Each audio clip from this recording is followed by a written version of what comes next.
This is a Halloween special on Molly Thomas Parody with ghosts.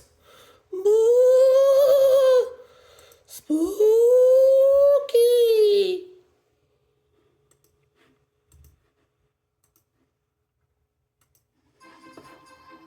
It was full steam ahead on the island of Sogo. All the engines were running on time. They wanted to finish their work quickly because tonight was Halloween. The engines loved seeing the children in their Halloween costumes. And the engines loved to hear tales of monsters and scary steam trains. That evening, Sir Topham Hatt came to Tidmouth's sheds. Thomas and Emily, you must go to the smelter's yard. The Scrapyard. An important delivery of iron must be collected right away. Yes. Yes, sir. They puffed. Percy thought the smelter's yard was spooky. He was worried about his friends. Look out for ghosts, he whistled nervously. It is Halloween. Mm-hmm. There's no such thing as ghosts, Thomas said cheerfully. It's just silly make-believe, added Emily. I agree, Willa. And they steamed off to the smelter's yard. The sun was setting, and it was getting dark. Imagine being scared of Halloween, puffed Thomas. Or the smelter's yard, sniffed Emily. Pow, added Thomas. Thomas and Emily enjoyed feeling brave.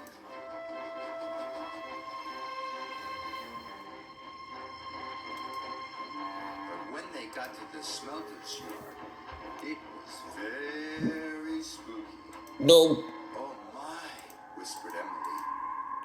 Oh dear, hissed Thomas. Goodness. They puffed slowly through the piles of jagged steel and twisted scrap. The air grew hotter. Phew. The smoke grew thicker. Arry and Bert were lurking nearby. Scratch grounder. The two diesels saw the chance to scare a couple of steamies. When Thomas and Emily rolled by, they moaned and groaned. What was that?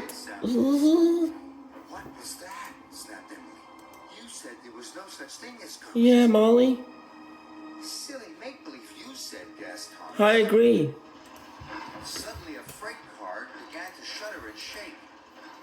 Cinders and My ashes. goodness! Help! Wailed Emily. It's a ghost. Let's get away from here. Yeah! Wow! They didn't know Arry and Bert had been bumping the flatbed's buffers. The two naughty diesels were having great fun. Thomas and Emily pulled up to the smelting shed. They gasped at the ghostly shadows and fizzing sparks. Wow! Their wheels felt as if they were frozen, but they had to go inside. I hope the ghost hasn't gone in there, quaked Thomas. Me too, quivered Emily. Me three. And they both rolled slowly into the smelting shed.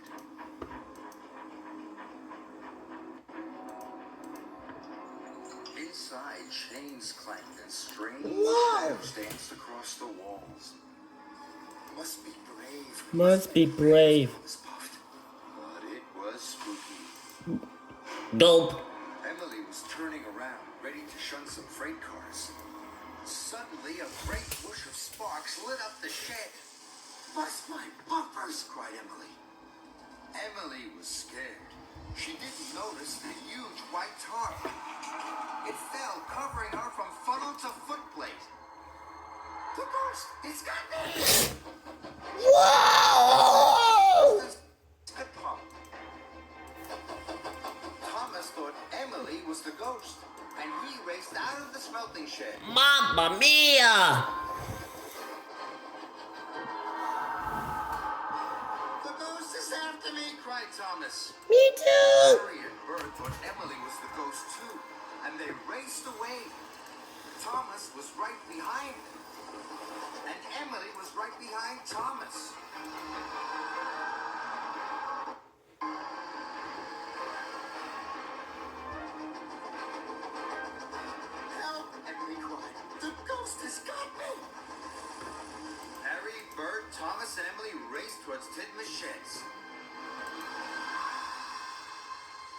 the sheds was quiet and peaceful.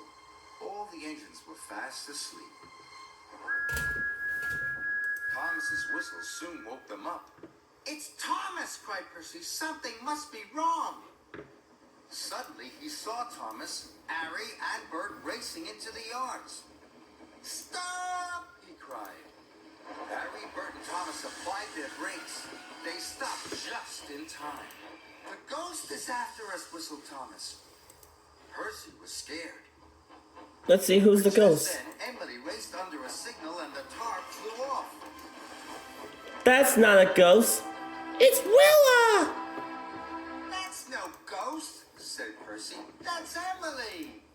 The engines didn't feel scared anymore, but they did feel foolish. Ugh. Uh-oh. Sir Topham had arrived wearing his pajamas. "What is all this fuss and bother?" he boomed. "It has caused confusion and delay." "But, sir," cried Thomas, "the flatbeds were rattling." "And we heard moaning," said Emily. "And groaning." And another moan. Topham Hatt looked at Arry and Bert. "Do you know anything about this?" he asked sternly. "It was us, sir," Bert mumbled. "For your punishment, you go back and collect the iron at once," said Sir Topham Hatt. "Yes, sir," said Arry and Bert, and they rumbled away.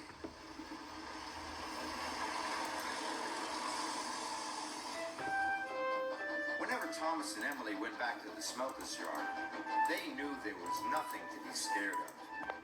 After all, there is no such thing as ghosts. It was all silly make-believe.